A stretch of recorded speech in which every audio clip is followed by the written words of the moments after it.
Ok, bonjour à toutes, bonjour à tous. Aujourd'hui, on se retrouve pour une vidéo rapide, et j'insiste sur le mot rapide. Les vidéos précédentes, j'ai passé des heures à les tourner, des heures à les monter, et au final, j'étais pas satisfait du résultat. Donc aujourd'hui, je tente un nouveau format. Je vais essayer d'aller droit au but. Le sujet principal, c'est la restauration d'un couteau que j'ai offert à une amie il y a quelques années. Elle se plaignait de ne pas avoir de bon couteau chez elle. Donc il a bien servi, elle m'a dit qu'il coupait bien, mais il y a des taches de rouille qui sont apparues. Et de plus, il a complètement perdu son tranchant. Donc aujourd'hui, ça va être opération dérouillage, affûtage, et puis on va essayer de lui redonner une seconde jeunesse. Là, je vais vous montrer qu'en très peu de temps, on peut obtenir des résultats très satisfaisants. Alors, c'est parti. Donc ça, c'était son petit étui feutrine, on le met de côté. Et pour la restauration, on va avoir besoin d'une perceuse avec le petit disque abrasif à poil métallique. Ça va être bien pratique ça pour enlever la rouille de surface et du coup ça va complètement nous éclater notre tranchant, donc raison de plus de le réaffûter. Il me faudra bien évidemment, où sont-elles? Oui, des pierres à affûter. Et qui dit pierre à affûter, donc ici ce sont des pierres japonaises, dit un récipient d'eau, puisqu'on affûte absolument jamais à sec, on affûte toujours avec des pierres qui sont imbibées d'eau et on rajoute de l'eau pour garantir en fait qu'on ne laisse pas de stries, qu'on fasse un affûtage très fin et un affûtage de qualité. Du coup je vais tout de suite mettre ma pierre à affûter dans l'eau. Donc ça c'est mon réservoir d'eau, hein. Ce ne sont pas des protéines, c'est simplement dans l'atelier, je le garde, c'est quelques litres d'eau avec quelques traits, quelques gouttes, un trait d'eau de javel dedans. Et ça me fait du coup de l'eau qui est toujours dispo pour mes pierres. Et le fait de mettre de l'eau de javel, ça évite tout simplement que de la vie, des bactéries se développent là-dedans. Ça me fait juste mon petit réservoir d'eau qui va et qui se range au même endroit que mes pierres à affûter. Donc ça, je le mets de côté pour le moment.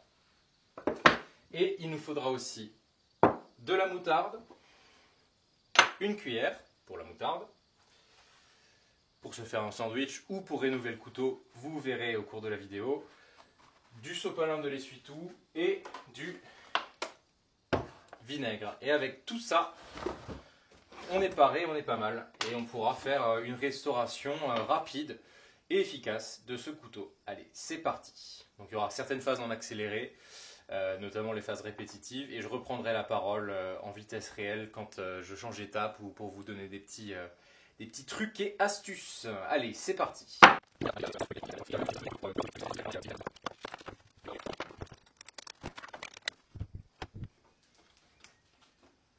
Alors oui, petit détail pour info, ce couteau ne coupe vraiment plus bien. C'est-à-dire que là, j'applique une pression modérée et la feuille est à peine marquée, à peine striée.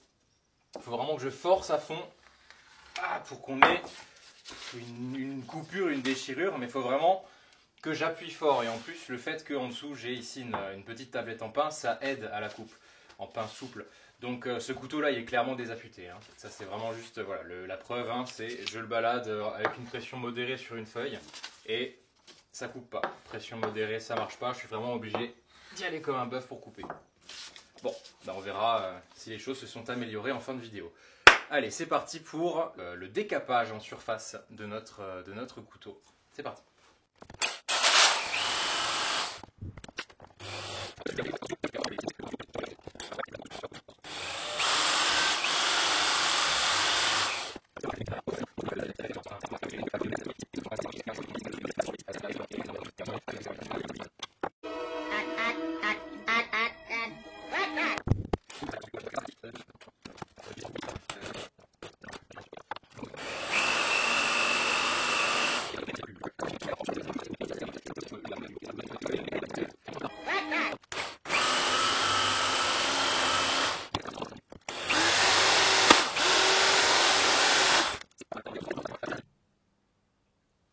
Ok, je reprends après une courte interruption puisque la carte mémoire était pleine.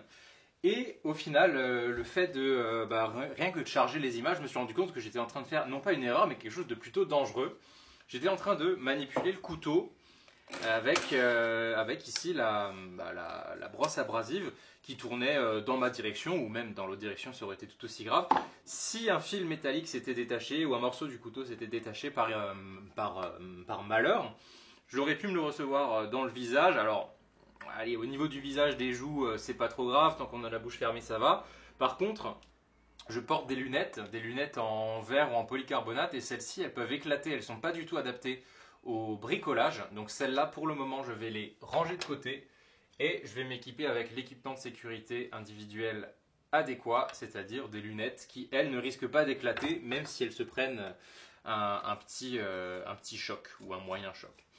Je reprends là où on s'est arrêté dans la vidéo. On a enlevé quasiment, on voit bien ici, quasiment toutes les traces orangées. Donc vraiment là on a un bon résultat. De ce côté là il y a encore un peu de travail à faire. Donc on va continuer l'abrasion et ensuite on va passer au traitement chimique, à l'affûtage et à la réfection du manche.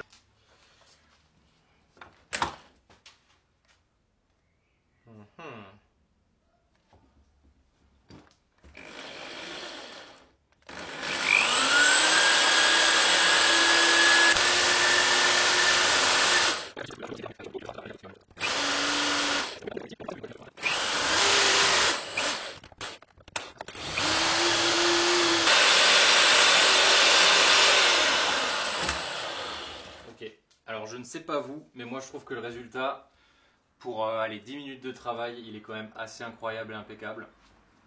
Je suis bien en train d'enregistrer, oui, ok. Ouais, donc en gros, en 10 minutes de travail, rien qu'avec l'abrasion, j'ai fait disparaître la rouille, il me reste vraiment que la patine. Les éventuels... Ah là, encore un peu de rouille, ok. Donc ça, je garde juste là encore un coup d'abrasion métallique à faire, je me le note ici. Est-ce que je repère encore de la rouille ailleurs? Non, tout ça c'est de la patine, de la patine, de la patine. Pour information, cet acier, je crois que c'est une teneur de 2% de carbone. Le reste c'est du fer, donc il n'y a pas de nickel, il n'y a pas de chrome. C'est pour ça que c'est un acier qui peut être extrêmement coupant lorsqu'il est bien affûté, mais il a tendance à rouiller. De mémoire, c'est du XC10 ou quelque chose comme ça. C'est une référence avec une teneur en carbone de l'ordre de 2%, ou peut-être même 5% ou 1%. Je vous avoue qu'en fait, je ne sais plus en détail. Bref, le seul endroit où il me reste de la rouille, c'est ici. Par contre, tout le reste de la lame est vraiment clean. Et de ce côté, il n'y a absolument rien à dire. Il y a une belle patine, une légère inhomogénéité dans la patine, mais c'est vraiment le top. Donc, encore un tout petit peu d'abrasion ici, et on passera aux étapes suivantes, c'est-à-dire décapage chimique, affûtage, et ensuite remise au carré du manche. C'est parti! Donc, décapage chimique, je vais utiliser un petit peu de sopalin et du vinaigre. Donc là, vu qu'on vient de décaper la lame, elle est quand même vulnérable à l'oxydation, puisqu'on a mis une partie de l'acier à nu. Là, il y a du fer, tout jeune, non patiné, qui se retrouve à la surface. Et il a très envie de réagir avec le dioxygène de l'air pour faire des ions de fer. Alors celui-là, il a été traité thermiquement par mes soins il y a quelques années. C'est pour ça qu'il n'a pas trop rouillé, hein.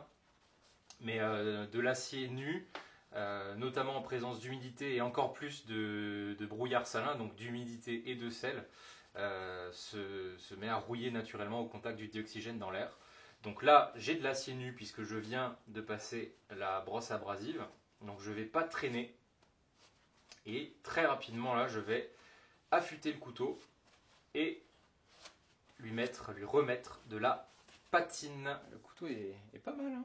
Bon, le manche est complètement déglingué, mais le couteau, la lame est vraiment pas mal. Ma pierre à affûter, je la récupère, on part à la pêche. Ici, c'est une pierre mixte, donc elle est 1000-6000, ça veut dire que ce grain-là, c'est 1000 aspérités au centimètre carré, un truc du genre, et ça, c'est 6000 aspérités au centimètre carré, un truc du genre, enfin, il y a une référence pour tout ça. Je pense que c'est du marketing parce que clairement celle-là c'est pas du 6000, je le sens moi-même qu'elle est quand même très rough, mais bon c'était du premier prix sur Amazon et ça fait le taf, hein. Je suis amateur, je suis pas du tout professionnel, je vais pas me plaindre. Donc ça on affûte d'abord au 1000 et ensuite on affine au 6000. Je vais m'assurer que la pierre soit bien imbibé en eau. Qu'est-ce que c'est que ça? C'est jeté. La poussière. Bien imbibé, c'est important que la lame puisse glisser sans accrocher en fait la surface de la pierre et que ça fasse un affûtage et pas que ça vienne rayer la lame. Alors, mon truc pour affûter mes lames, je ne sais pas si c'est la meilleure méthode, en tout cas c'est comme ça que moi je procède et j'accède à des résultats satisfaisants.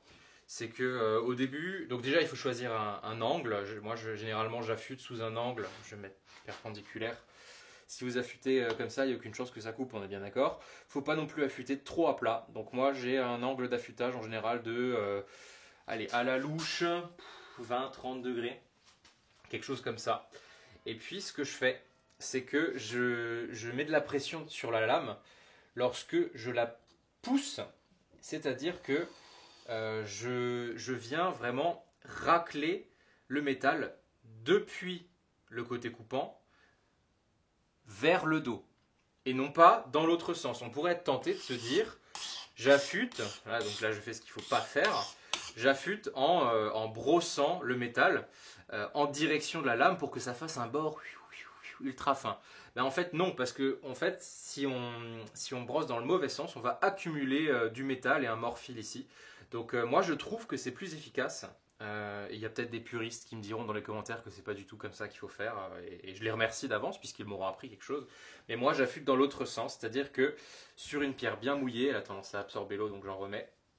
Sur une pierre bien mouillée, je viens pousser le métal et si vous voulez, je viens arracher du métal au niveau du tranchant de la lame et je l'emporte en direction du dos de la lame. Et je vais faire ça des deux côtés, donc face 1, face 2. Et ensuite, on va passer à l'affûtage ultra fin avec le grain 6000. Donc vous allez l'entendre normalement à l'oreille. À l'oreille, elle est là. Vous allez l'entendre que je pousse et ensuite garde la lame en contact pour le retour. Et puis je pousse de nouveau et je garde la lame en contact pour le retour. Voilà. Allez, c'est parti.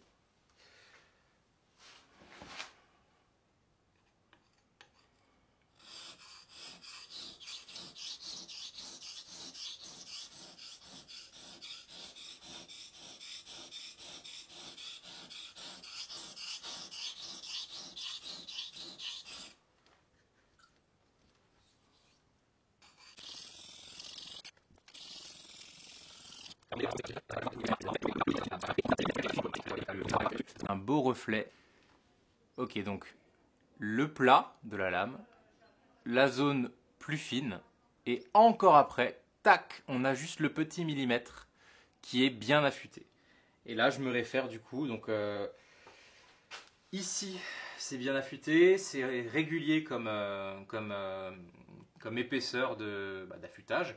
Il y a juste ici au niveau du manche où c'est un peu trop fin. Donc je vais continuer à affûter ici au niveau du manche. Je mouille bien ma pierre et on est reparti pour un coup sur cette face.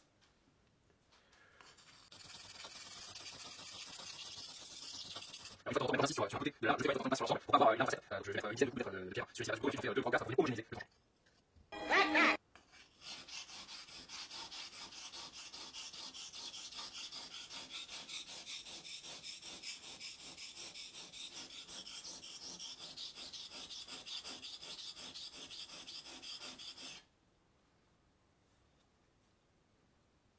Impeccable. De ce côté-là, c'est vraiment bien affûté. Du coup, je vais attaquer l'affûtage du côté, si ça c'était le côté pile, on va affûter maintenant le côté face, pareil, au P1000.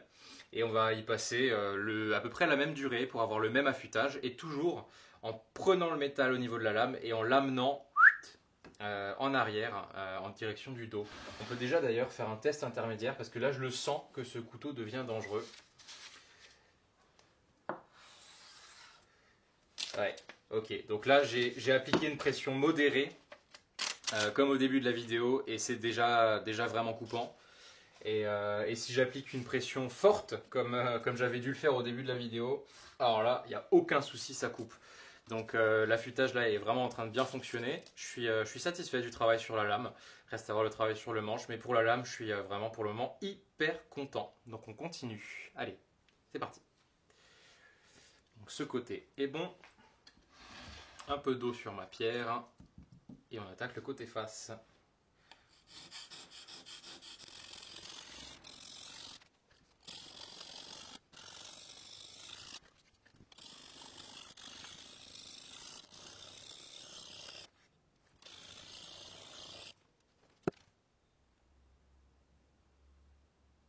Ouais, du coup, je reprends la parole. Le couteau est vraiment...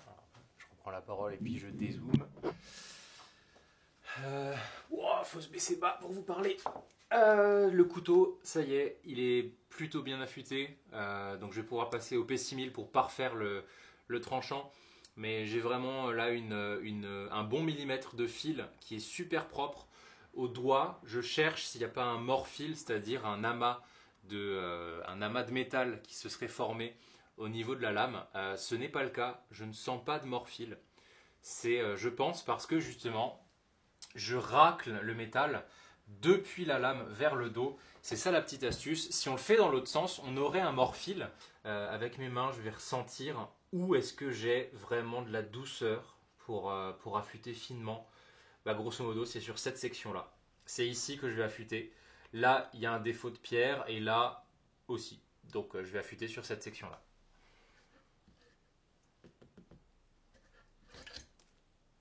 Voilà, bien lubrifié. Et je repars sur côté pile, côté face.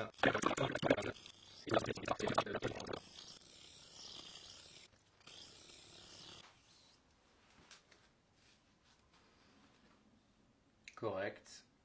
On passe au côté face.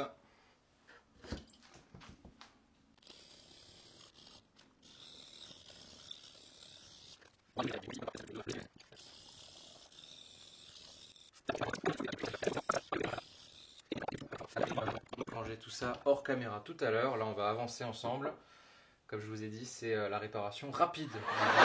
Plein de flotte, je vais m'en débarrasser sur le sol de l'atelier. Ça séchera. Pareil ici.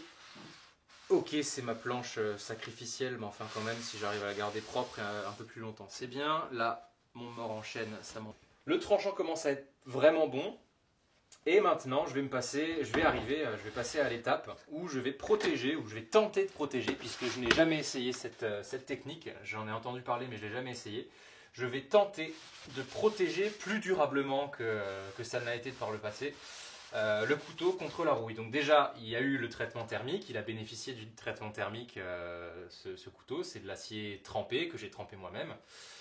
Mais j'ai lu que grâce à la moutarde, et oui, je suis aussi surpris que vous, la moutarde pouvait aider, l'application de moutarde pendant un petit quart d'heure, pouvait aider à former une patine sur la lame et en prévenir l'oxydation. Du coup, on va essayer ça ensemble.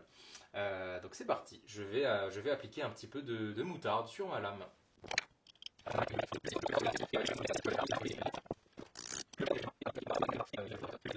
Alors le smiley, on va essayer de le faire du premier coup. Un œil, pas trop mal. Un deuxième œil. Voilà, je vais reprendre un peu le premier. Impeccable. Et le fou rire, toujours le fou rire. Ça me plaît. Du coup, on va voir ce que ça donne. Je suis assez curieux du résultat. Je vais mettre encore un peu de moutarde là sur le tranchant. Mais ça me plaît pas mal. Enfin, en tout cas, le sourire, moi, il me fait sourire. C'est important de sourire. Ok, je pose ça, je reviens dans à peu près un quart d'heure. Ok, ça fait un bon quart d'heure qui s'est écoulé. C'est le moment du reveal, de voir si cette histoire de moutarde, c'est du pipeau ou c'est une astuce en or. Donc on va voir ça tout de suite. Moi, je crois déjà savoir et je vous laisse le découvrir avec moi. Donc je vais zoomer sur le couteau. Je n'y ai pas touché depuis tout à l'heure. Je prends un morceau de sopalin ou d'essuie-tout, appelez ça comme vous voulez. Et on va voir si cette histoire de patine artificielle à base de moutarde fonctionne ou pas. Et la réponse est oui. Oui, oui, oui. Oh là là, c'est impressionnant. C'est pas ce que j'aurais imaginé, mais... Ok. Donc ce qu'on remarque, le sourire, même quand j'essuie, hein, il est toujours là. Par contre, ce que je remarque, c'est que le sourire est plus foncé que la lame. Donc je me demande, est-ce que là j'ai vraiment créé de la patine sur la lame? Je suis pas sûr. Je pense plutôt que c'est la moutarde qui a protégé la lame de l'oxydation. Et là, au niveau du petit sourire, j'ai commencé à avoir de l'oxydation. Donc peut-être qu'en fait, c'est l'effet inverse. Peut-être que là, j'ai juste protégé temporairement ma lame avec la moutarde. Bon, en tout cas, il y a une différence. Il se passe quelque chose avec la moutarde. Ça c'est un constat qui est indéniable. Je vais essuyer l'autre côté. Il y en a partout. On prend une deuxième... Voilà.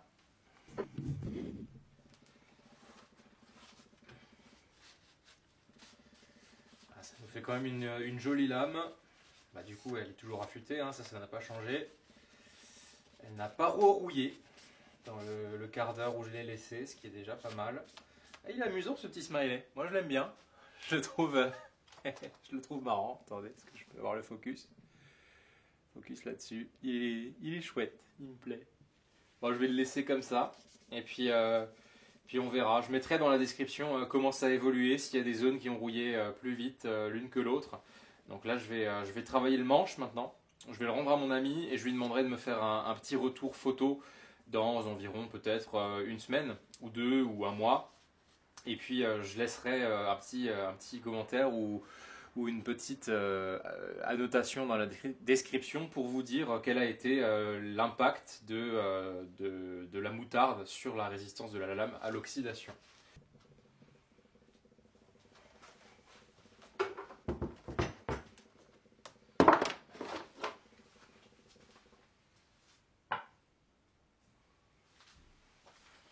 Ok, donc qui dit utilisation de la ponceuse dit forcément port d'un masque pour éviter de respirer les poussières, ça fait vraiment tousser. Donc là j'ai un grain qui est vraiment hyper abrasif, je vais pas garder celui-là, je vais regarder combien c'est. On va regarder ensemble. Ça c'est du 80 et là vu que je vais juste refaire un travail de finition sur mon manche sans forcément trop l'agresser, je risque vraiment de gratter trop de matière avec mon grain 80. Donc je vais chercher autre chose, je vais regarder parmi les grains qui me restent si j'ai pas quelque chose de plus fin. Alors là j'ai du 40, évidemment non. En dessous on a quoi? On a du... Oui, je suis hors caméra, voilà, vous allez survivre. Du 40, ok, donc ça c'est un pack avec que du 40. Là j'ai un pack de 80. Ah, voilà, ok. Donc ici j'ai du 120, finishing. Donc je vais passer, je vais bien retailler, disons, redonner une forme correcte aux manches avec du grain 120 et je vais terminer vraiment à la main avec un papier à main avec du grain 500. Mais pour dégrossir le travail de finition, je vais prendre du grain 120, ce sera très bien. Donc installation de la bande, je fais gaffe évidemment au sens, les bandes s'installent dans un sens, donc je vais tout de suite ranger celle-là avec les autres. Donc il faut qu'elle tourne, il y a des petites flèches, il faut qu'elle tourne toujours dans ce sens-là. Donc je la monte de façon adéquate sur ma ponceuse.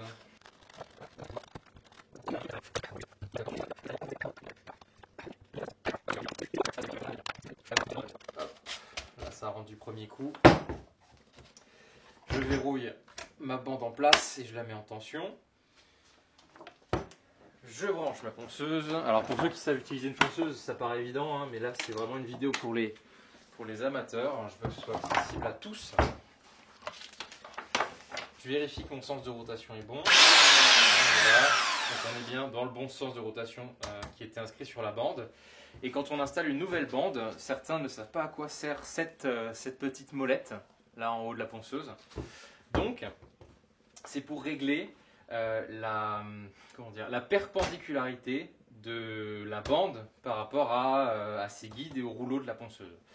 Donc, à chaque fois qu'on change de bande, c'est le bon moment de régler ça. Je vais volontairement, regardez, le dérégler à fond et observer quand je vais mettre en route la machine ce qu'il se passe au niveau de la bande.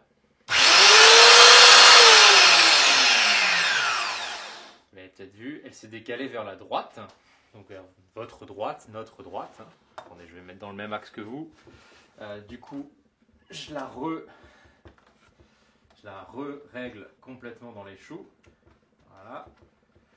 Donc, pareil, je vais la mettre en route et on regarde ensemble ce qu'il se passe. Donc regardez bien ici la bande et l'effet qu'a un mauvais réglage de cette molette ici sur la bande.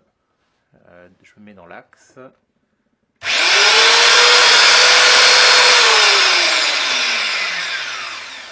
Vous voyez là, ma bande s'est déportée sur le côté. Là, elle est carrément en porte-à-faux. Hein. Elle n'est plus du tout maintenue par ma ponceuse. Donc là, mon réglage n'est pas du tout bon. De 1, je vais abîmer ma bande. De 2, je vais abîmer ma machine. De 3, je vais abîmer la pièce sur laquelle je suis en train de travailler. Et de 4, je vais me mettre en danger. Parce qu'une bande qui saute, ça peut être super dangereux. Donc, pour mettre au point la dite perpendicularité entre les rouleaux et la bande, ce qu'on fait, c'est que on va... J'essaie de rester dans l'axe pour vous.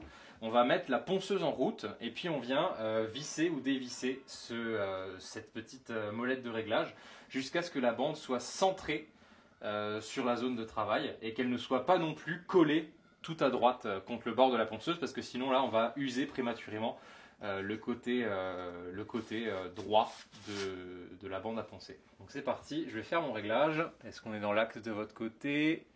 Oui, ok, alors c'est parti, réglage.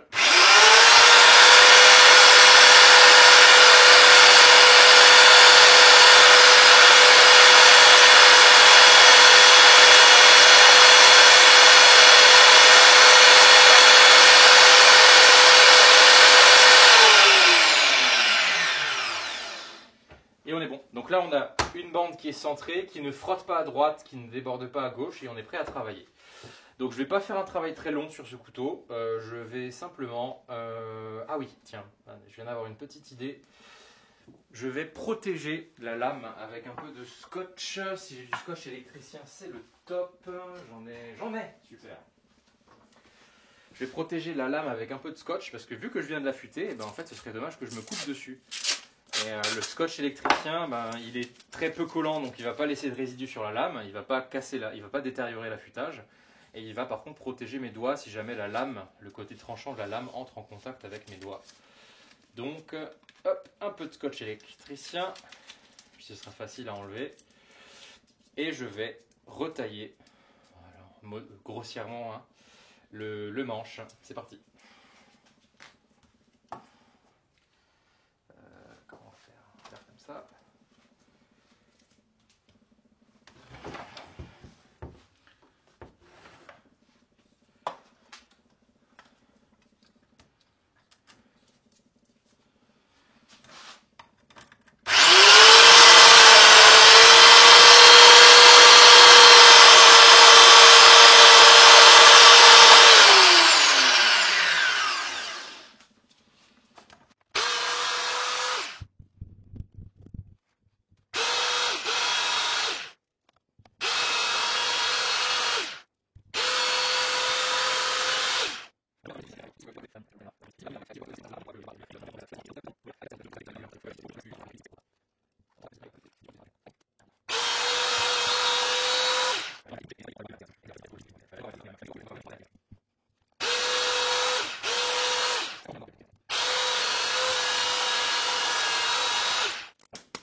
Alors là, je vais faire une petite pause dans le traitement de mon manche. J'ai presque fini, hein, je pourrais me dire, allez, je finis vite fait, mais je sens là que mon métal, à force d'être frotté, devient chaud. Et je vais lui laisser le temps de refroidir pour pas craquer le bois, détériorer le bois. Voilà. Donc je mets pause dans la vidéo, mais je vais le laisser reposer une dizaine de minutes pour que le métal revienne à température ambiante. Là, je le sens quand je le touche, il est chaud, presque brûlant. Donc je vais attendre un petit peu. Ok, on reprend. Alors, c'est parti. Donc ce qui nous reste comme défaut ici sur le manche, c'est là, cette zone-là qui a été quand même bouffée par le disque poilu métallique. Donc ça, finalement, c'est une bonne idée, mais sur les zones boisées, c'est pas une super idée parce que ça creuse quand même méchamment le bois. Ça m'oblige à enlever beaucoup de matière. Et ensuite, juste poncer encore cette face-là et on sera bon, on aura une assez jolie symétrie. On pourra faire ensuite ponçage à main et traitement. C'est parti.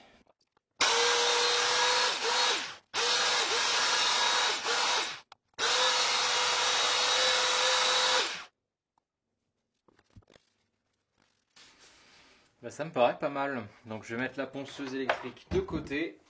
Maintenant vraiment pour l'aspect finish de chez Finish, je vais sortir ici un P500. Alors là en plus c'est du 500 usé qui équivaut peut-être même à du 800 ou du 1000. Celui-là est peut-être un peu mieux. Ouais, je vais prendre du P 500-600. Et je viens avec un mouvement circulaire arrondir. Avec un mouvement circulaire arrondir le manche du couteau.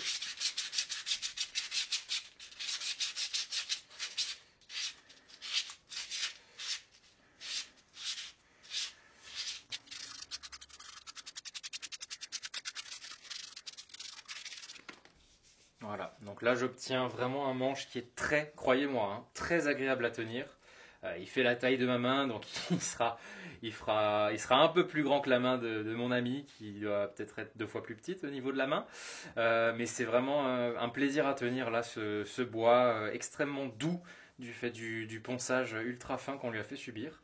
Donc là c'est vraiment le top du top de ce côté. Le top du top au niveau du manche. Alors oui, il n'est pas parfaitement symétrique, mais il est parfaitement fonctionnel.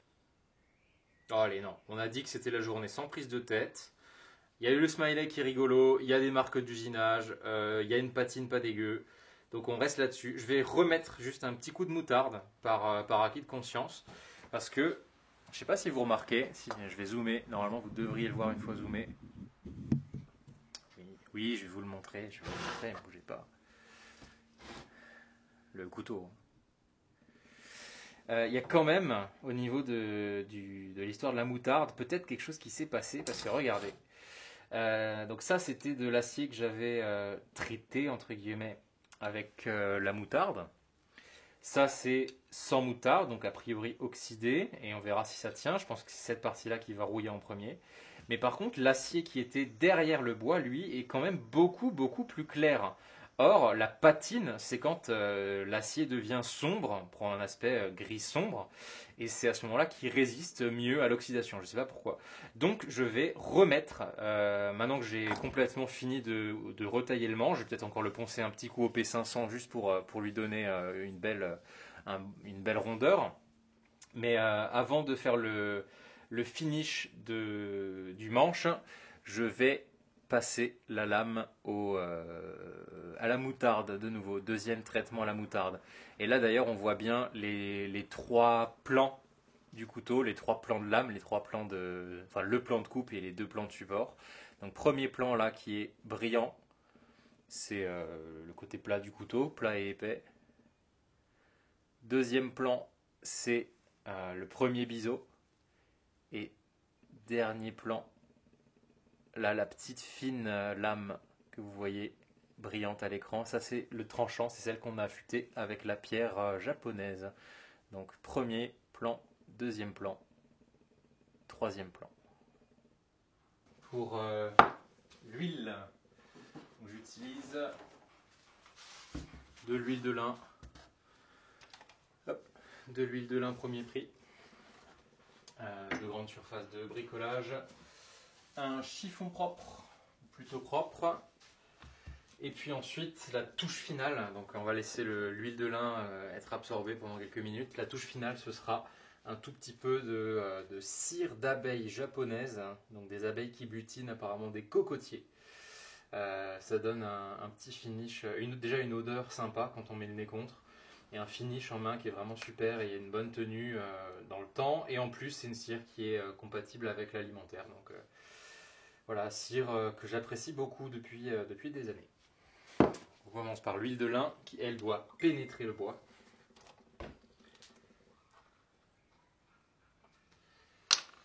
Hop.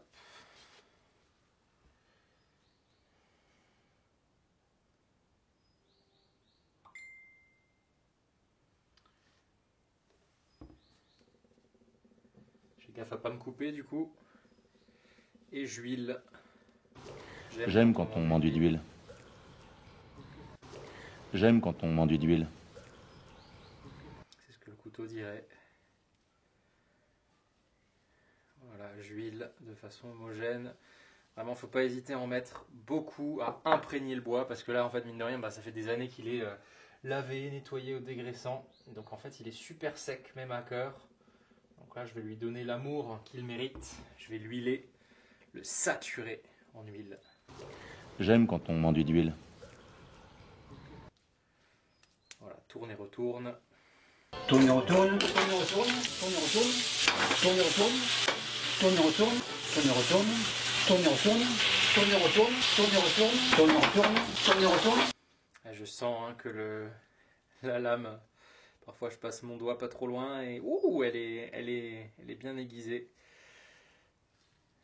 Je vais d'ailleurs encore remettre un dernier petit coup de pierre juste pour, une fois que j'aurai fini tout ça, juste pour parfaire le travail, je vais mettre un dernier coup de pierre au P6000 et le tranchant sera vraiment bon. Mais là il est déjà excellent, je le sens. Je le sens que le tranchant est très très très très bon. Donc là j'imbibe d'huile mon couteau.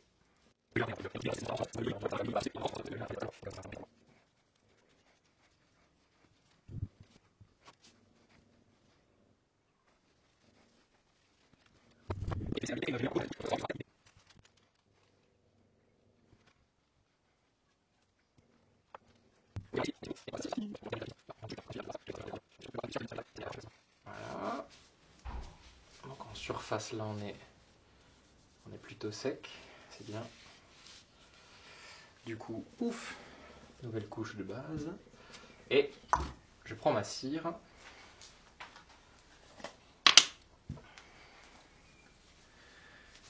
Je vais appliquer une fine couche.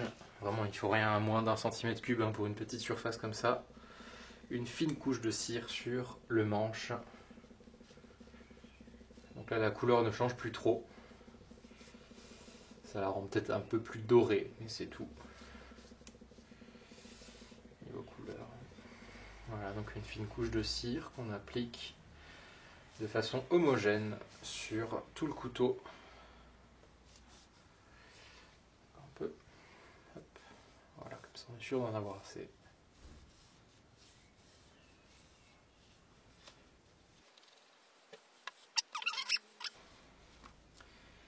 Là on est vraiment bien. On est vraiment bien. Oh là là, la texture de la lame est super. On sent que c'est de l'acier solide, il est pas du tout, mais vraiment pas du tout flexible. Donc c'est la trempe que j'ai faite il y a quelques années a bien fonctionné, il n'y a pas de doute. C'est-à-dire que c'est de l'acier de 3 mm d'épaisseur. Alors, attendez, hop. 3 mm d'épaisseur de base, l'acier, que j'ai ensuite affiné jusqu'à moins d'un millimètre, un demi-millimètre au bout avec le tour à meuler à l'époque. Et ensuite la fin ça se fait avec la pierre à aiguiser. Mais surtout le plus dur là-dedans c'est la trempe de l'acier. Donc je m'étais fabriqué un petit four spécialement à cette occasion. Et donc j'avais chauffé l'acier au rouge, puis je l'avais plongé dans de l'eau et pas de l'huile, j'avais fait une trempe dure. Et là on obtient vraiment une lame qui est hyper dure. Et c'est la garantie quand même d'un bon tranchant et d'une assez bonne tenue, disons, de la lame.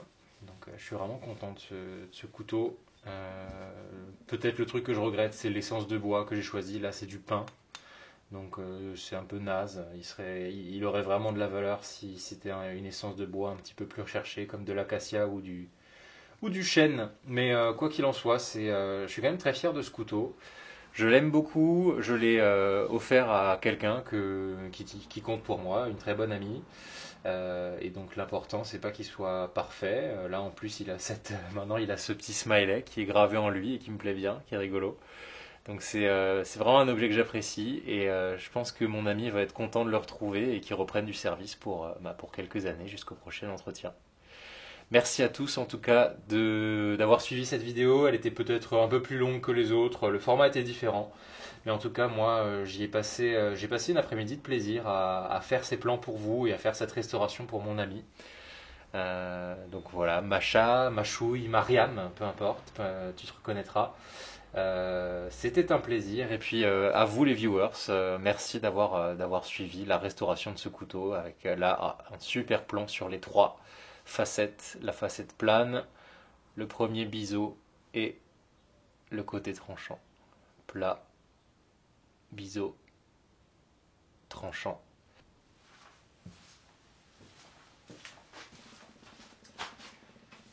Et voilà, le sauvetage slash restauration de ce couteau est terminé. Je suis assez content de cette méthode là, de la patine avec la moutarde. Je sens que ça va porter ses fruits. Le tranchant a retrouvé ma foi son tranchant. C'était l'objectif. Je vais le remettre dans sa petite pochette en feutrine que j'ai rangée ici. Hop. Voilà, il est prêt, il est bon pour de nouveau quelques années de service. Et je vais le rendre bientôt à mon ami Mariam, Macha, Machouille, tu te reconnaîtras. Voilà. Et oui, tiens, peut-être qu'on peut encore faire un test de coupe. Si ça vous intéresse, je le mettrai après le générique, s'il y a un générique. Non. Et sinon, je vous dis merci à tous d'avoir suivi cette restauration. J'espère que ça vous sera utile, que ça vous inspirera, donnera des idées. Donc merci à vous les viewers et Macha, j'espère que ça te fera plaisir de le retrouver. Très bonne journée à tous, stay safe, bye. Ok, et on se retrouve pour ce dernier plan pour un test de coupe assez rapide. Alors ici sur une tomate cerise, vraiment la découper, ça se fait en 2 temps, 3 mouvements. C'est agréable de travailler avec un couteau d'une qualité pareille. La coupe est nette, franche, j'exerce à peine une pression et tout de suite ça coupe. Donc c'est extrêmement agréable, vraiment il n'y a aucun souci du côté du tranchant. Ensuite je prends ici un pain de mie, un pain un peu mou. Pareil, ça coupe net, j'ai même pas besoin de couteau cranté, de couteau acier. Là avec ce couteau lisse j'obtiens une coupe nette sans écraser le pain. Et dernier test, la pomme. Alors la pomme ici, je peux débiter des petites sections très fines, je me régale d'ailleurs au passage. Il n'y a aucun mal à débiter des sections fines. Et là, je prends un morceau un petit peu plus épais. Et si je voulais faire, par exemple, une julienne pour accompagner une vinaigrette, quelques coupes parallèles, quelques coupes perpendiculaires, et pouf, le tour est joué. Donc vraiment un plaisir de travailler avec ce couteau. Je vous remercie tous pour votre temps et je vous dis à bientôt. À la prochaine. Stay safe. Bye.